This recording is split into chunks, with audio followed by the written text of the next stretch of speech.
welcome everyone to the Hombu Dojo podcast. Yet again, I think we've this is our third, and we're going to put. I think now they'll start going up, so you'll be listening to the first. Exactly. one. Yeah. So as we record this one, you, dear listener, are listening to the first one. But now that this is weird, this is like time travel now, because now I'm talking to somebody who's obviously listening to the third one. Yeah. Hello from the past. It was a good day today, though. Yeah. My day was good. I had my Friday class. I was talking about it before. My Friday class is You've covered my Friday class before. It's a toughie. It's a tricky class. Mm-hmm. Today though, they were actually really good. Because I was really good. Not to toot my own horn, but I think the key to that class, like there's, as anyone who teaches and is listening knows, you got different kids that come to karate. Some are little angels. Mm-hmm. Some are very shy. Mm-hmm. Yeah, need a lot of encouragement. Some are just born athletes. Some aren't athletes, and some are there just to test your resolve. Yeah. And some are there to keep you grounded. And this class just happens to have about 7 kids who are all that kid. They all go to the same school. They all know each other really well, which means that they like to mess about a lot. Yeah.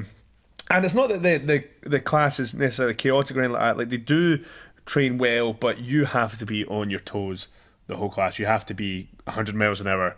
As soon as you take your foot off the pedal, that's when they'll start to lose focus. They'll start to mess, as kids love to do. So you have to make sure that you are constantly going 100 miles an hour, Simon Bly-esque karate. Just 100 miles an hour, 100% of the time. In order to keep them engaged, you expend a lot of energy that way, just trying to keep them engaged. It's tiring, and then that's when you're earning it. You're earning your stripes as an instructor when you're doing those kind of classes, And my Friday class is very much that kind of class. And as a result, every Friday, just a nice well-deserved beer there. To end the Friday. For those of you who can't tell, we do tend to sink a few cold ones while we're recording this podcast. Of course, it's January, so I'm on the non-alcoholic stuff. And it's delicious. And I'm on some weird Canadian thing that Rue brought in the other day. day. Yeah, you're welcome. And you know what? Canadians like to drink, so... But, so we're talking to karate people, and I'd say a large number of the people that we're talking to through this podcast teach a bit. They probably dabble at least. Yeah, they're going to cover a class here and there at the very least, and maybe some of them are full-time instructors. Well, I know that some of our dear HDKI friends certainly will listen to this and do teach a lot. A lot of the instructors and stuff, they're all very supportive, and they'll be listening to this. And they teach a lot and probably have more teaching experience than us. But they do not have access to the master. The master. The master of teaching. Shihan. Sokoto Langley. We respect Scott very much, folks. Or his magic formula. Yeah, now the formula is really is something that I want to talk about on this podcast. Because I think you people out there who teach will be interested to hear about our formula. Scott invented it pretty much, didn't he? I think with the help of one or two others who have had a lot of experience teaching. But Scott himself was learning to be a geography teacher, I think. He is a qualified high school teacher, yeah. So he knows a thing or two about pedagogy. That word. But I think... I mean, this is a little, behind the scenes, but when you become, if you ever find yourself lucky enough to become a Hombu Dojo instructor here in Dublin, you get gifted the employee handbook, and it's the teaching handbook, the Bible, as I call it, and it gives you all the secrets to organising and structuring a class for kids from white belt right the way through to first Q. So let's talk about the formula. How would you describe it? I actually wouldn't really know where to begin. The formula, I think the thing the formula does is it gives you ideas, and it gives you a play-by-play playbook of how to keep kids engaged for a long time. And it's simple. It's easy to do, but you have to know it well. You have to be able to do it well, confidently, and allow things to flow. If you haven't got what you're going to do in your head when you go in the dojo, you can find yourself stuck, and as soon as the flow stops or breaks, you can lose it. You can lose the kids' attention. You can they're not engaged anymore, and the chaos ensues. You have to be a few steps ahead. Yeah, always be a move ahead, or have something that you can pull out the bag if you want to. If you're thinking, you know what, I need a minute just to, figure out what to do. You have something that you can give, a task, a game, or something that you can give them to do that doesn't require, a lot of sort of, oversee, and you can let them just get on with it and then get them back whenever you're ready to go. But the key thing I think is make it competitive. Yes. Yeah, that's a big part of it, I think. Yeah. I think in our classes, when we're teaching beginner kids, the funnest thing that they have is splitting into teams. You make them do, their basic karate, chokuzuki, agyuki, sotoki, ganbarai, maigeri, and then you pick, the 2, 3, 4 best, depending on how big the class is, and they're team captains, and they get to pick the teams. And they let them name their teams, come up with cool karate names. What was it? The name I said the other day, you had to have something to do with karate and food, and one of them came up with I think it was Tika Shodan instead of Teki Shodan. It was Tika Shodan. Oh, that's stuff. very it was very good. Like, you get lots of funny, inventive names and stuff. Yeah. They love coming up with the names. You give points for literally everything. Yes, whatever kind of behaviours you want to encourage, you let them know that those are the kind of behaviours that win them points. So you give points for whoever comes up with the funniest and cleverest name or something, and then you give points for, the first team to line up in a perfect straight line gets X amount of points. Boom! And That's next my thing you favourite know, one. they're up straight away into perfect straight lines. You tell them I can't stand teaching kids if they're not in a straight line. I love straight lines. Every dojo must have straight lines. That's one of the rules. Yeah, Yeah. It has to be straight lines. But tell them to sit down, tell them to stand up. Tell them to partner up. Whatever it is you want to get them to do, reward them points for doing it quickly. And then you'll never waste time. Saying, "Oh, little Johnny, come on, stand in line. Come on, stand beside this person. Oh, you come forward a little bit. You move back a little bit. Make sure it's nice and straight." Waste so much time. It can literally, if throughout the entire hour, you can kill a good 10, 15 minutes just trying to get them lined up if you're not on top of that. And if they're of a certain age, and a certain attention span, you can literally be standing in front of a child saying, "Now take one step forward." Nothing happens. "Okay, I just want you to take a little step forward." Nothing. That's it. So you have to reward them for everything. Yeah, but as soon as points are involved, they'll be up there like a shot. Yeah. And I think one of the other key things that I remember Scott saying to tell me when I was first over here was make sure at the end of the day you must always have a winner and a loser. Because if you don't have a winner and loser, then the points become meaningless, and the kids pick up on that quickly if they're not being rewarded at the end of the day. So some kids might be a little upset. Now, Ross, some kids pick up on it quickly, but I had a student for 4 months, and at the end of every class, it was clear the captain of the winning team chooses the game at the end of class. Yeah. And this kid in the middle puts up his hand and says, "What are the points for anyway?" It just hadn't been paying attention. No. Just doesn't listen to any of the words coming out of my mouth. And that's what we call a lost cause. But and I think just making sure that you give points for everything, and then especially for doing good karate. Right? Yeah, and we do certain things like, we'll get them up to do whatever techniques you're working on, whether it be stepping forward, oizuki, you'll get the difference between kiyagi and kakome if you want to drill that into them, and you get the teams to compete against each other, who's going to do it the best. One team does it, the other team does it, and you give them points throughout the class on whatever you're doing, and that just gives it a nice structure. It means that they get points for sitting down quietly while the other team's up doing it. If they don't sit down quietly, you take points off the team. And it works really well, I think, if you've got one kid in particular who likes to mess about, who doesn't pay attention. Because if you start penalising them and saying, "Okay, Greg, you broke the rules, you've not been paying attention, you were talking while I was talking, your team loses 2 points." The team will then be on top of that kid's behaviour, and you don't have to worry about it anymore. The kids police themselves. You've created a micro society. Exactly. Wow. dance, puppets. It sounds a little bit dastardly. That's not the word I was looking for. But yeah. And then once they start moving up the grades, the points and stuff become less important, when they get to like high grades and stuff. And by the time they get to high grades, they know the score, they know what you expect. When you ask them to line up, they line up quickly. Yeah. When you ask them to perform something, they perform like they used to do when they started, 4 points, and all of a sudden you've got really hard working high Q grades in your dojo. And I think I can certainly see the benefits of that sort of competitive system that we've got. Yeah, and there's a bit of a culture in these modern days of the sort of receiving a medal for participating. You don't really get that in our dojo. No. You're rewarded for trying hard and not rewarded for anything else.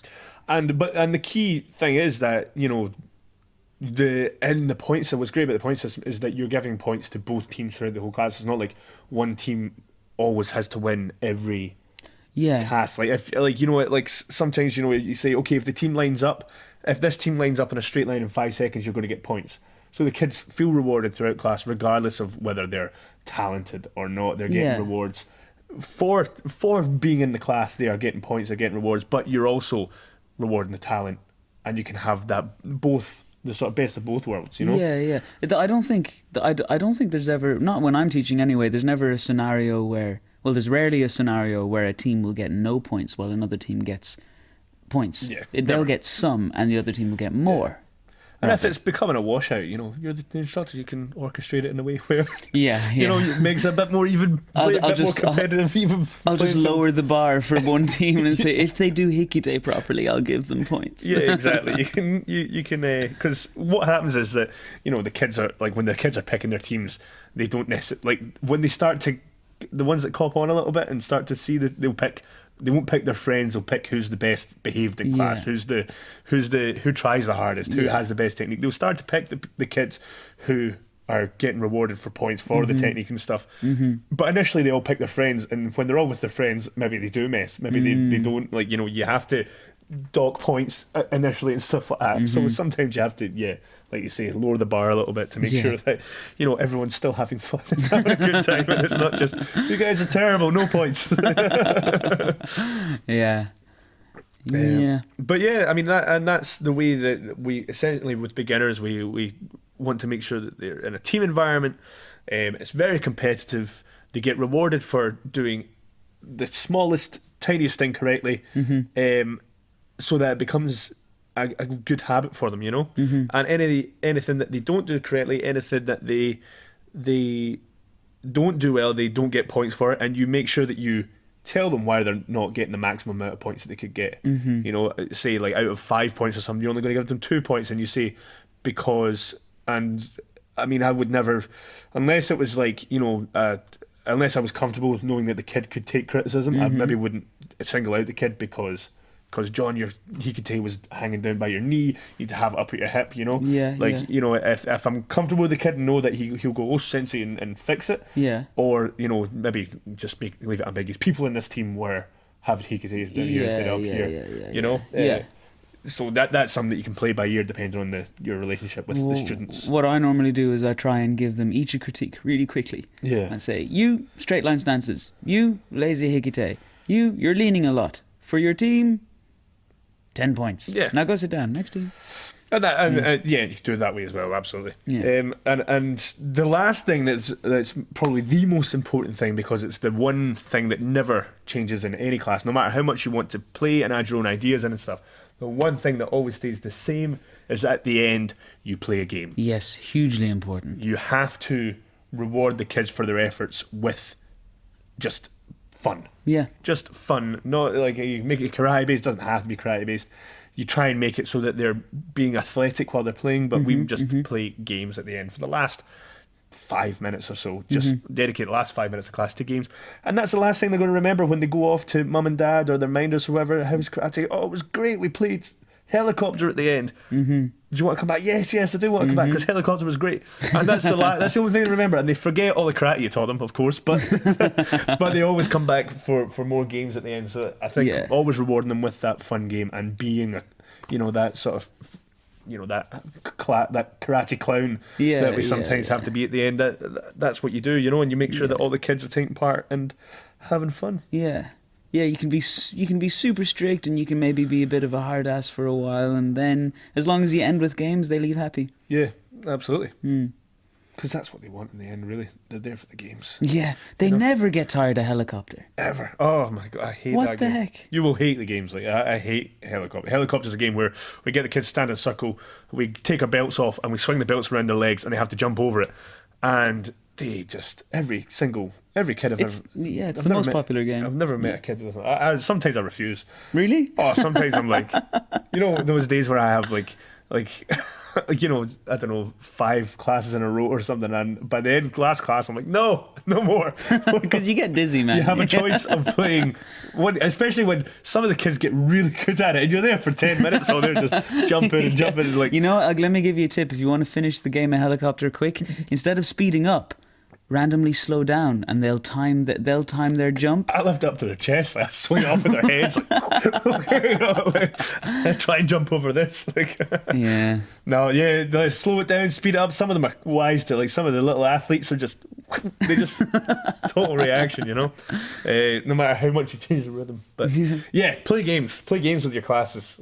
That's something that I think guarantees that no matter how hard you've been on maybe some kids for messing about and stuff, even the messers, they have fun at the end and they come back, and that's what you want. You want them to come back, you want them to stick at it, you want them to reap the benefits that we've benefited from in karate. Yeah. Speaking of which, why did you start karate?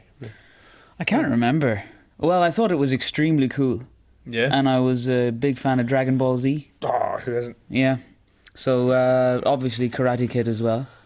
That was already an old movie by the time I was starting karate. But I was 8 years old and my dad started teaching me. My dad had a black belt from Anoida, the big man. Os. And it's just me and my older brother and my dad, the three of us, like down in the parish hall, just kihon back and forth for years. Yeah. Obviously we did more than kihon. It's just my memories are of drilling, just 10 steps down the hall, 10 steps back the hall, again and again and again. It was pure old-fashioned style, mind-numbing repetition. Did he play games at the end? No, he did not. I used to do freestyle sparring with my dad when I was 10 years old. Obviously he didn't, try to hurt me or anything, but it was scary. Depends on how tidy your room was, right? Yeah. So I just thought it was cool. I wanted to be cool as well, and I thought my dad was really cool. So he started teaching me karate. What about you? Why did you start karate? I was karate wasn't really a choice. I wasn't one of those kids that chose and asked to do karate. I don't think. I think I remember my dad. I actually remember one Christmas having a big set of goalposts in the living room. He had built them up in the living room, and had the full football kit, the football goalie gloves just in case I wanted to be a goalie, and Dad's a diehard football fan. He loves his football, and I think he wanted me to be the next, Zidane at the time. Yeah. And it just wasn't happening. You were no good at it? I was terrible. I was the most uncoordinated child. Really? I know, right? Hard to believe. The most unfit, asthmatic, wheezy, fat little ginger kid. I was just your typical American high school movie dweeby bully ginger victim. Yeah, exactly. And I think my dad wanted me to get into football. I think I have memories of just all the memories of him screaming at the TV. I think put me off football when I I was like, oh, this makes Dad angry. I don't like this. And I think we tried a bunch of stuff, but I think one of my dad's work friends his son was in karate, and he was a year older than me, and he said, "Do you want to do karate?" He took me along, and I loved it. I went in. The teacher was really. I thought the teacher was really funny. I enjoyed doing it, and my dad thought, right, you said you enjoy it. That's it. He got me the dogi and stuff, and I think that was it. He was just he made sure that I was there once a week, starting off, and I kept training. I trained hard, and he used to. What the key for me was, my dad used to always watch the class. Oh yeah. So, you know, I never slacked off because Dad was watching. And if I slacked off, Dad would be the first to tell me, Right. you were messing about today, you weren't doing that. And I, you know, was good, want to be a good boy. And so I tried really hard at every class, you know, and my dad made sure I tried really hard. And eventually I started to get better coordination, better fitness. My asthma started to go away. I started competing and stuff, and just stuck at it, and I've stuck at it till this day. But I had problems at school with bullies and confidence. I was painfully shy as a child. I had problems with bullies from school and stuff like that. So karate was, I think, one that my dad, that was the one where stuff he let me try and drop, but karate was the one he was like, no, you have to keep going. I think that was he never, I don't think he ever had that conversation with me when I was young. I don't remember it, but I think he was like, he's not going to give this up, because this is something that could be beneficial just for building confidence, you know, to start off with. I think that was the biggest thing that my parents wanted to get out of me, like really? For me to get out of karate, was just building confidence. And now you're Mr. Confidence. No, I'm too confident. I'm an egomaniac. I'm a ball bag. Third down in confidence. Yeah, I see. So what other reasons are there, I guess, for starting karate? Like, let's think of some of our students. Why do we think they're there? Well, I'm curious, like, before we get into that, like, you had a sort of hiatus from karate for a wee while, yeah? Yeah. And then you came back, what was it, 3 years ago? 4 years ago?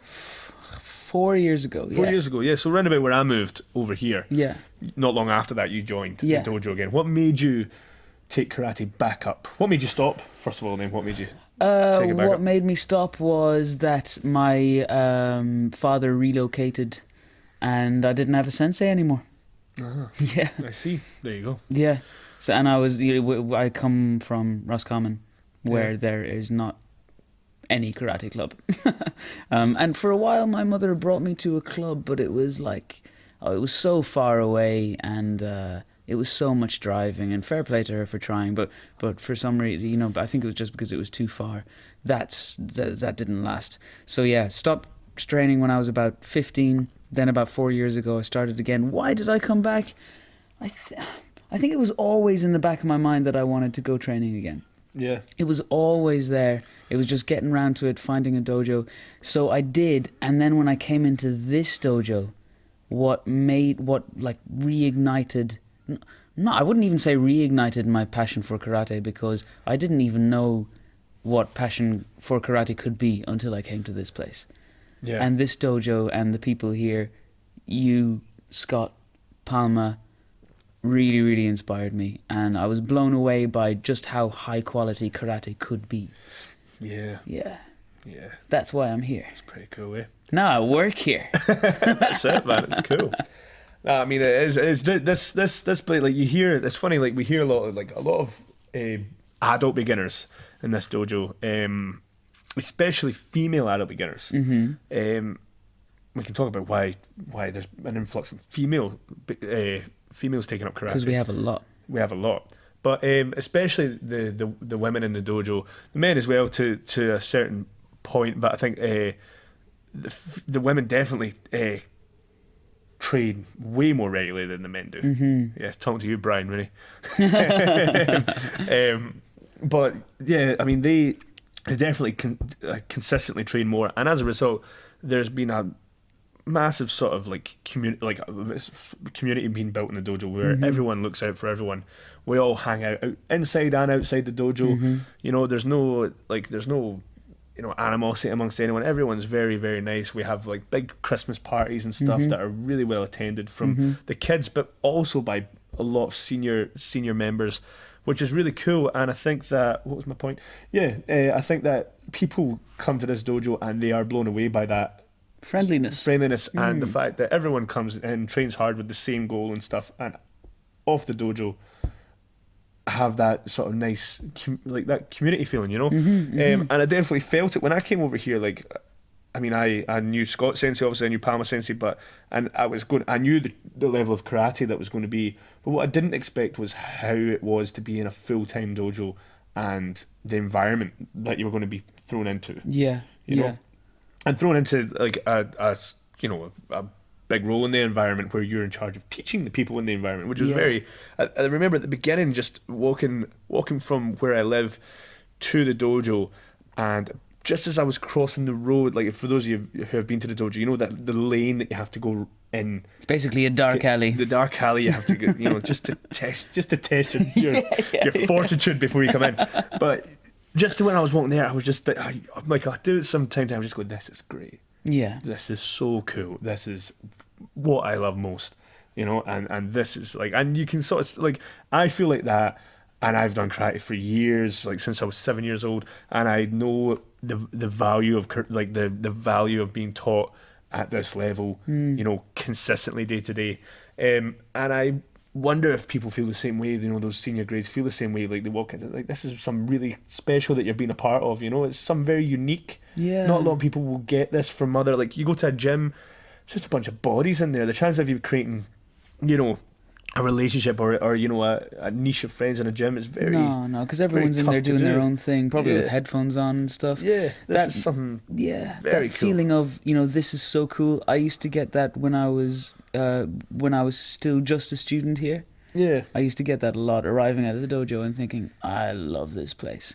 And now that I work here, that feeling has been amplified. Yeah, because I come here and I think I belong here. Yeah. In this cool place. It's pretty deadly. Yeah, I have to say. So suck it, guys, for not living in Dublin and being able to train here all the time. hope you're all feeling But pretty if you're jealous. ever in town, please feel free to drop in. Yeah. We're very welcoming, as you can see. Yeah, and speaking of foreign visitors, do we know who's coming over for Kangeko next week? The only name that I know for definite is Andrea Carbon Sensei. Oh, I see. She's going to be over. so I maybe think she's not- arriving. She's arriving this weekend. Actually, she's arriving on Sunday. Maybe not that many foreign visitors for Kangeko this week. I think there's some Swedish coming over, Oh, good. and someone from Liverpool, I believe. Don't know who though. Okay, But people are coming over. excellent. But yeah, back to why people start. I mean, why do you think there's such a massive influx of females joining the dojo? Off the top of my head, martial arts are kind of getting a new surge in popularity these days. Perhaps thanks to the likes of Conor McGregor and other big combat sports stars. And obviously, Conor McGregor has not, tried karate. He's not a karate guy. But not maybe not the kind of people we have in here aren't the kind of people that want to go get beaten black and blue in an MMA gym. Possibly. They want something a little bit more esoteric, gentle, and some sustainable. Something that isn't going to burn you out after a few years.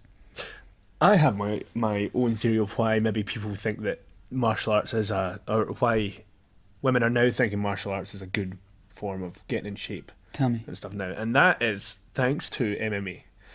That's what I just said. I think. No, I agree with you, but this is why. For a different reason. Okay. Not because of Conor McGregor and those in the likes. I think Okay. that MMA is one of the only sports that values female fighters equally to male fighters. It's the only sport I can recall where a female headline fight will headline a card.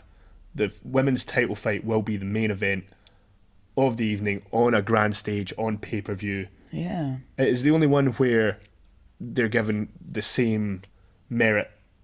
Their title is worth the same as male titles. They don't get the same accolades in athletics. Mm-hmm. They don't get the same accolades in football, basketball. They don't get it in tennis. As good as Serena Williams is, I don't think that she gets the same. I don't think any of the female tennis players get the same accolades that they probably should. Yeah. In terms of they're not given the same platform, the same. I don't want to say respect, because people definitely respect female athletes, but I think it's a little bit different with MMA. I think that it's when men will be the undercard, and in some cases male title fights will be the undercard to female title fights, because the heavier weight class always tends to be the main event. Yeah. So if you've got like a lighter weight class male title fight, it will be on the undercard to the heavier female title fight. And I think that that's something that's quite unique just now, and I think that gives people, if anyone is looking into martial arts, they will then see the likes of Ronda Rousey Yeah. and Misha Tate and these famous female MMA athletes taking part. And I think also gyms are boring. Gyms are boring. Gyms are boring. Gym people are like robots, man. They all look the same. They all dress the same. You all have to wear the same outfit. Well, we all wear the same outfit. But ours here is special. Ours is special, you know. Yeah, ours is special, and you have to earn the thing that goes around your waist, you know. You have to earn that's that. kind of that cool. colour, Yeah, the belt you know? system. I think, is cool. but they all look the same. They all doing the same workouts. They all using the same machine. I think it's overcrowded. It's overpopulated. And I think that people are like, you know what? I'm going to do something. I'm going to learn something while I get fit. Yeah, And they think, and join a community. and that's it. And then they come and they find out, oh, this is actually a really lovely place. Mm-hmm. And in this dojo, we have a lot of really lovely, friendly women who look after each other very, very well. So as soon as a newbie comes in, they're swarmed by friendly faces and encouraged to come back and stuff, which I think is lovely. But I think that this is happening all over the place. I mean, I know that in England, I know Dan, since he's in London, I believe, he was putting up on the HDKI page. He asked the question: is anyone else experiencing a massive influx of female practitioners? Oh, did and he ask that? So I think it's across the board. It's not just here. I think it's everywhere. Everywhere it's happening. Could it have something to do with heightened awareness of violence against women? I think vis-a-vis the Me Too movement? I think possibly, yeah. Yeah? Yeah. Another theory there. Women are more interested in learning how to protect themselves because people are talking about violence against women now. A lot more than they used to. That could be a very plausible reason as well. Is what we're doing really real world applicable or not? Some people can't say for sure that it is. I think, like, I see it all the time on Facebook, like, oh, will your karate work in the streets? That's a frequent question. And the answer is, do you really want to find out? No, you don't. And if you do, you're a prick.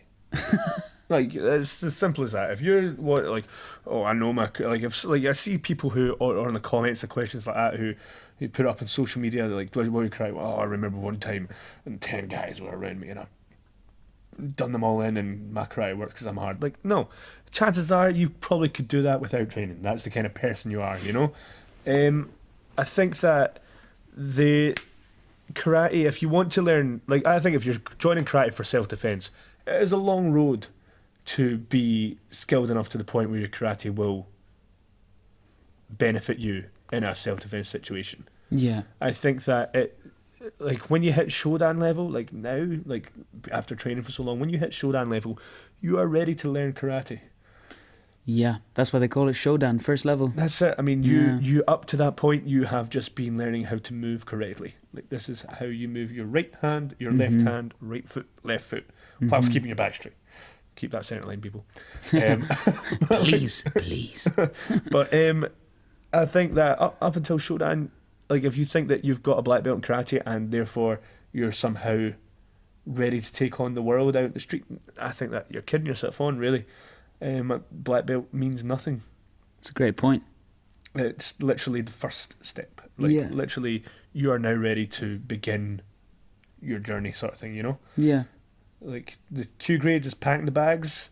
When you get your black belt, they're packed, and now you're ready to set off, you know? Yeah. That sounds like something Rick Houghton would say, man. Oh, I'm channeling it. On your little path, on your way, your little cat with a stick and a hat. I think, like, if you're looking for, like, if you genuinely want, I want to learn to defend myself straight away, like, as fast as I can, you're better off doing one of those percussive sort of, like, contact sport. Like, you want to do Muay Thai, you want to do go to an MMA class, go to a jiu-jitsu class. Like, well, jiu-jitsu is a little bit different, but, like, I'd say go to boxing, Thai boxing, you know, something where you're just learning how to punch things hard and you get fast and fit really quickly. And that's what happens. You get fast and fit really quickly. But unless, like, I think with those kind of martial arts, like, you know, those full contact ones, like, unless you are going to be a professional, it is very difficult to progress past the point of being fit, fast and strong. Oh, yeah? I think that once you're fit, fast and strong, you plateau very quickly in your progression there. Really? Unless you're jumping into, like, a professional thing where you're dedicating so much time to it. Whereas the more traditional martial arts, because they're martial arts, like, there's an art form to it, you learn through the system of the art form, and it's a much slower progression, but the progression lasts a lifetime regardless of what level you're doing it at, you're progressing a small amount all the time. That reminds me of something Scott said last week over breakfast after training. Because I think I'd raised, I didn't quite raise this question, but the topic, the conversation turned to this kind of thing, the practicality of karate, the problem of practical karate, etc. And he said, karate as a martial art, people often try to justify it martially. But why don't people turn to justifying it artistically? Is it a great way to, is it a great way to learn how to hit stuff hard and defend yourself? Maybe not compared to other things, where you can learn faster how to hit stuff hard and protect yourself. But is it a beautiful thing to dedicate your life to? Yes. Yes. That's what he said. I mean, that's it.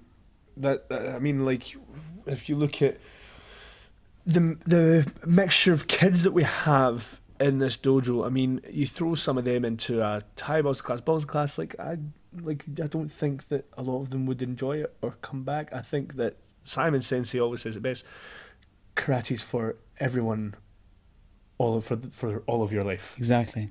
For everyone, for all of your life. And I think that that's something that is unique to the traditional martial arts. I think the one outlier I want to be is jiu-jitsu and grappling arts, because I think that the benefit of jiu-jitsu, whether it be Japanese jiu-jitsu, Brazilian jiu-jitsu, even Krav Maga and stuff like that, these are very effective. And these, jiu-jitsu has nuance in the techniques. Yeah. It has a very, that is a very long progress. You have downgrades in jiu-jitsu who you can clearly see the difference between a 6th dan and a brown belt or a 1st dan, or they definitely have. They're very good at keeping, not only very good at showing that difference in level, but also making sure that you earn that level. And the one benefit I think that has over something like karate is that you get that feedback straight away. Mm-hmm. You know whether your art is working, because you cannot practice jiu-jitsu without a partner. It is something where you need 2 people to really, put in the positions. You can practice the movements and the flow of your body when you're on the ground and stuff like that. But the techniques are designed to be used on someone, specifically in that close quarter combat. You need someone to be putting practice those, whether it be chokes, arm locks, leg locks, whatever it is you're doing. And straight away, because you have that tap out system where it's they tap, they click, they let you know this is working. Whereas sometimes with karate, you can feel yourself doing kihon up and down the dojo, and you're never actually testing your punch. I remember, we've had a lot of people coming in who are big and strong. We've got a makiwara in the dojo there, and they try and have a whack at the makiwara, and it turns out they don't know how to hit something solid, and then you get, Big Ben, who comes in, who, isn't the most coordinated fellow. I don't think he'd mind me saying, but he will smack that makiwara and he's super break strong. it, man. Yeah. Ben is he's Mr. Incredible. That's it, man. He genuinely looks like Mr. Incredible. And I think that, but that's the beautiful thing about martial art. Its biggest strength is the amount of kihon we do, because we challenge ourselves to great power in very difficult ways. Long Zenku Sodachi. It's difficult to move quickly from a long Zenku Sodachi. It's difficult to make an Oizuki powerful, because physically it's challenging you to keep those body connections. Your wrist immediately wants to buckle if you hit something. Your elbow wants to buckle. Your shoulder wants to give out. Your center line wants to break. Your stance is too long to keep balance. It's difficult. We train kihon up and down that way all the time, but then the biggest weakness is the kihon, because we do so much kihon, we forget how to punch naturally, which ultimately is what the kihon's for. We punch in those very difficult ways, so that when we stand up in a normal sort of boxing kind of stance and throw a punch, it's really easy in comparison, and your connection never breaks. We're used to, we can hit things much harder, with the bare knuckles and things like that, because our wrists don't buckle, because we're used to these very difficult positions and hitting things with long straight arms rather than these sort of hooks and stuff. I think that our biggest weakness is also our biggest strength, and our biggest strength is our biggest weakness. That's a pretty good justification for the way we train. It just takes a much longer time, and I think people don't quite see they don't see the woods for the trees, I guess. And I think those people who I mean, you know, you ask it to yourself sometimes, like, what is what I'm doing working? Is it making me faster? Is it making me stronger? Is it because it sometimes the purest way of moving, the correct form, the thing that we're trying to perfect, is going to be a hindrance to actually applying a kick or a punch, any sort of strike, effectively. So you do have those, you do doubt yourself a little bit, like, this seems like more effort than it needs to be, you know, especially when you have these like, you know, you watch any sort of combat sport on TV and you see how effortlessly these guys are moving. Like, look at that, like karate combat, for example. That thing. If you watch some of the knockouts in karate combat, they have abandoned all technique in order to knock the person out. Yeah. And the most people probably watch that and go, "Oh, that doesn't look like karate," but it is karate. Yeah. But the best form of the hardest punch you can have is like that right hook sort of thing, you know, and then like turning your body and lifting your body off the floor and your heels off the ground and you're rotating and your arms bent and you're, you know, and all the stuff that you would say, you know, shouldn't be. It's bad correct. form. It's bad in form terms of karate. Is the way that your body wants to move and will move and delivers the most power. I try and hit the Makiwara with a Yakuzuki, barely budges. I throw a right hook, it'll ping right over to the wall. And we never practice hooks whatsoever. But all those long Yakuzukis, all of those Oizukis and stuff, it's just a way of training my body so that when I throw that nice easy right hook, that effortless right hook, it makes all the difference, you know? So what about this karate combat thing? Is that going to do anything for karate? Why are they calling it karate combat? First of all, because what they're doing doesn't look much like karate, but the people doing it are all black belts. They're karate competitors, but they're not. They're fighting in this with this new set of rules, this full contact style. I think it's just. I think it's trying to capitalize. I think it's part of the karate world trying to capitalize on the fact that MMA is incredibly popular just now. Glory kickboxing is incredibly popular just now. Full contact and people, full contact combat sports is always going to be the pinnacle of I think martial arts in terms of making money. Mm-hmm. Like, you will never make more money than if you're in a prize fight, regardless of, like, you know, you look at Floyd Mayweather and Conor McGregor, how much money they make in their respective fields, and then when they cross over, it makes even more money. Mm-hmm. I think, and I think that this is people just wanting to try and capture a little bit of that. I've watched a few. Do I like watching it? No, because the rules are like, again, they limit the amount of techniques they're allowed to use, so they're not using, let's say, the purest form of karate, which would involve eye gouges and all kinds of nasty stuff. Not even like eye gouge, but for example, like their hooks have to be very long range. They're not like to throw uppercuts, so to speak. They have to throw long range hooks, certain strikes. Like, you know, it's a kind of like you're watching that, and it's like, well, if I'm watching these karate, like the biggest sell that they've got is that it's well-known karate competitors from the likes of WKF Karate, compete in full contact, and they're great athletes, but if I want to watch a full contact sport, I'm going to watch MMA because it has so much more in it.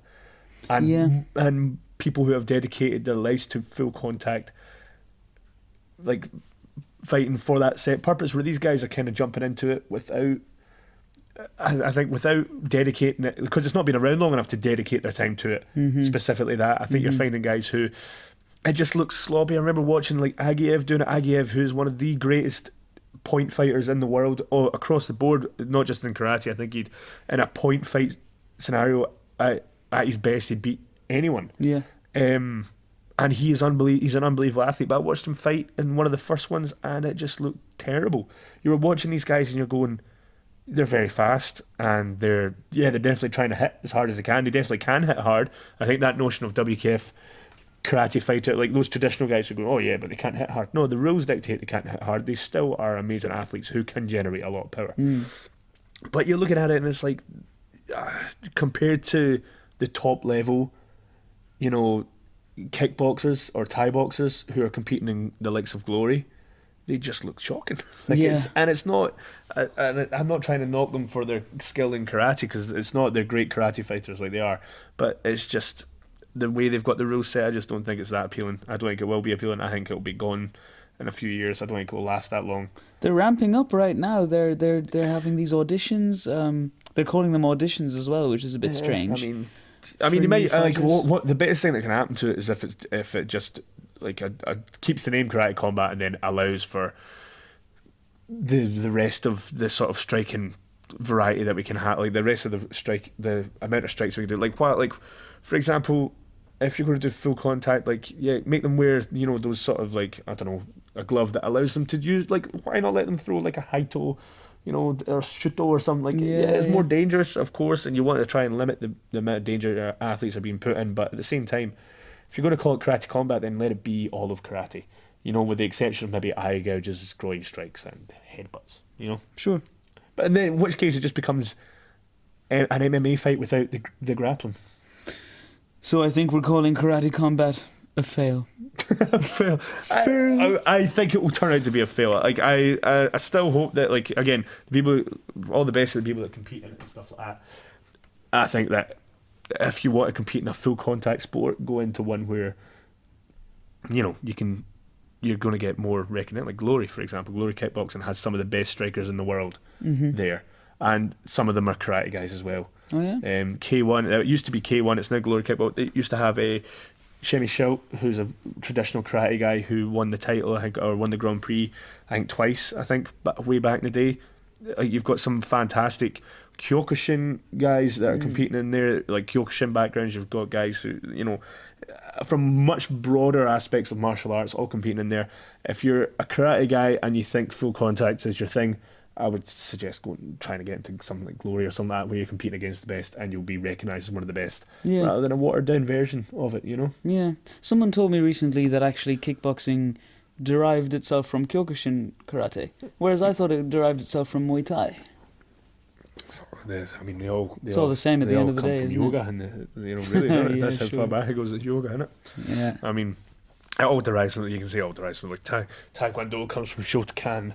Yeah. Karate comes from Kung Fu comes from whatever else they were doing into it, and then that those exercise guys got it program from they had. yoga, and it just keeps going back and back and back. And I mean, it's all good. Every nation has its own form of fighting, one way or another. Yeah. Yeah. I wouldn't get to all up on it, but yeah, Karate Combat, not for me, not my favourite. Not my favourite thing to watch. I've tried. I love my combat sports, but I just can't get into it. Get into it. Yeah. Fail. Well, speaking of fails, it's about time for us to talk about the fails of the week. I forgot mine. Did I have one?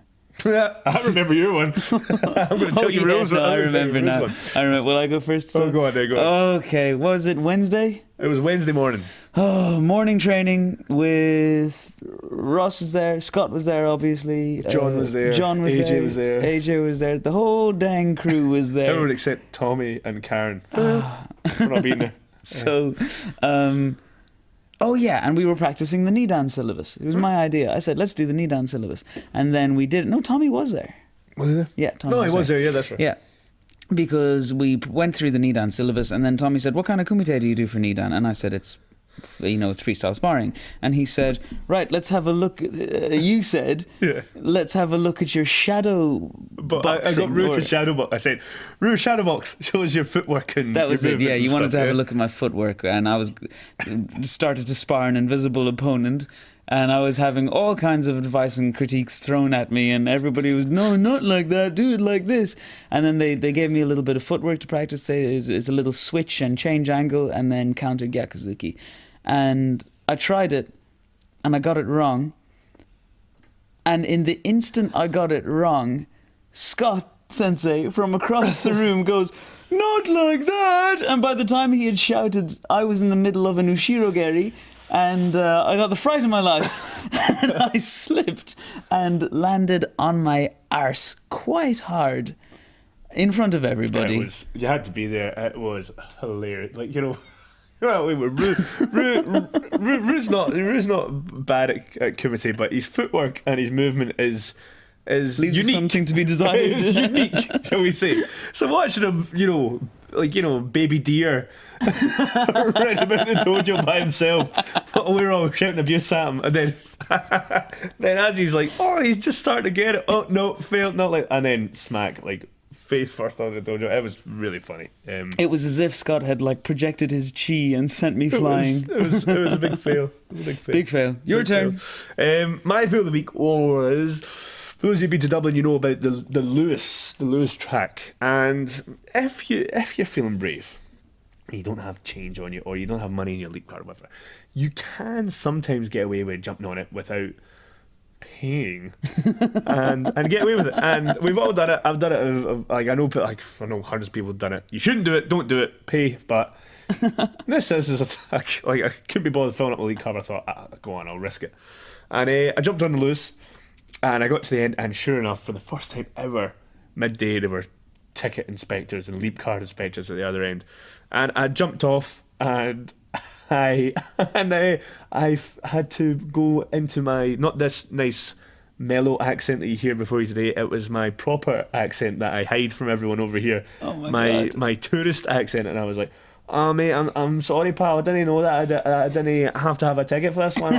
Mate, I didn't know, I'm a tourist man, I'm only here for the day. Do you mind if I'll pay for it now if you want? And they were like, and they let me off. To be fair, but I was putting on my Ouija, my best sort of scumbag Scotland accent to put them off talking to me for any longer than they had to, and making it very difficult for them to understand my excuse. That's not exactly a fail, Ross. You got away with it. But it was more that leading up to the part when we were the tram slowly pulls in, and you see all the the orange jackets. The orange jackets. You were like, oh no, what am I going to do? Oh no, because if you get caught, it's how much a fine? It's €100. It's €100 fine. €100 for like something that you could walk in like 40 minutes, like, you know. Yeah. So I was shitting myself. Like, I managed to get away, but I got away with it. But yeah, that was a fail. Fail. That was a big fail.